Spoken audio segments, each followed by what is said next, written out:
যেটা পাকা হবে, এখানে ঘাট হবে, তারপরে হচ্ছে আপনার ওয়াকওয়ে হবে, রাস্তার জায়গা প্রশস্ত করব, তারপরে হচ্ছে আপনার পার্ক হবে, তারপরে হচ্ছে আপনার পার্মানেন্ট পিলার হবে, তারপরে নাইট নেভিগেশনের ব্যবস্থা হবে, তারপরে হচ্ছে পর্যটনও আমরা করব, যে নদীকেন্দ্রিক যে পর্যটন সেইটাও করব।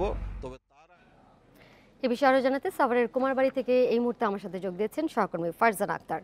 ফারজানা, সকাল 10:45 থেকে উচ্ছেদ অভিযান শুরু হয়েছে, এখন অভিযান ঠিক কোন পর্যায়ে রয়েছে এবং নৌসচিব সকালে অভিযান স্থল পরিদর্শন করেছেন, তিনি বিস্তারিত আর কি জানিয়েছেন?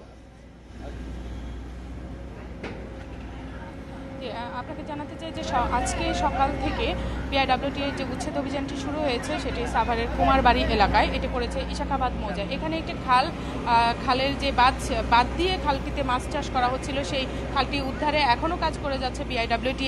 এ বিষয়ে বিআইডব্লিউটি এর ঢাকা নদী বন্দরের যুগ্ম পরিচালক আমাদের সাথে আছেন, ওনার কাছে আমরা জানতে চাইবো যে আজকের যে উদ্ধার অভিযানটুকু আছে, আজকে যে উদ্ধার অভিযান আছে সেই উদ্ধার অভিযানটি আসলে অন্যান্য দিনের যে উদ্ধার অভিযান সেই অভিযান থেকে অনেকটাই আলাদা এই স্বরূপটা।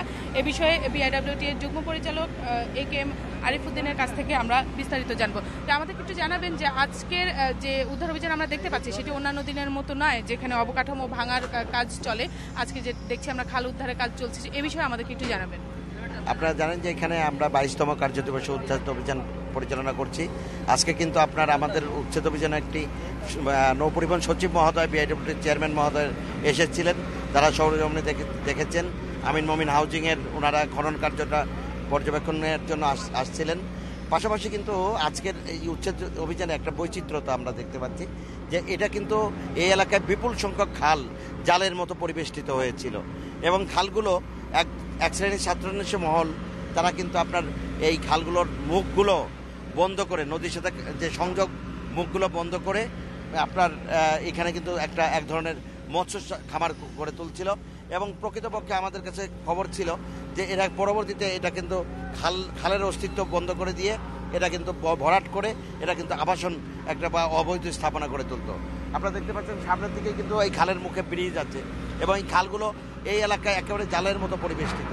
এবং এই আজকে যেটা আমরা করেছি, আমরা শুধুমাত্র ভবন উচ্ছেদ করেই তো নদী বাঁচানো যাবে না, নদীর ভিতরে যে অবকাঠামো, যে আপনার ভরাট কার্যক্রম, এবং এই যে খালগুলো দিয়ে বন্যার পানি প্রবাহিত হতো বা আপনার বিভিন্ন সময় বর্ষার পানি নদীর দিকে আসতো, এই যে একটা প্রাকৃতিক বৈশিষ্ট্য, এই বৈশিষ্ট্যটা কিন্তু নষ্ট হয়ে গেছে, সেইটা আমরা পুনরুদ্ধারের চেষ্টা করছি। ধন্যবাদ। আমরা জানতে পারছিলাম যে বিআইডব্লিউটি এর যুগ্ম পরিচালকের কাছ থেকে আজকের যে উদ্ধার অভিযান সেই সম্পর্কে। ফারজানা, আপনাকে অনেক ধন্যবাদ। আমরা পরবর্তীতে নিশ্চয়ই ফিরবো আপনার কাছে আবারও। এর সাথে সংবাদে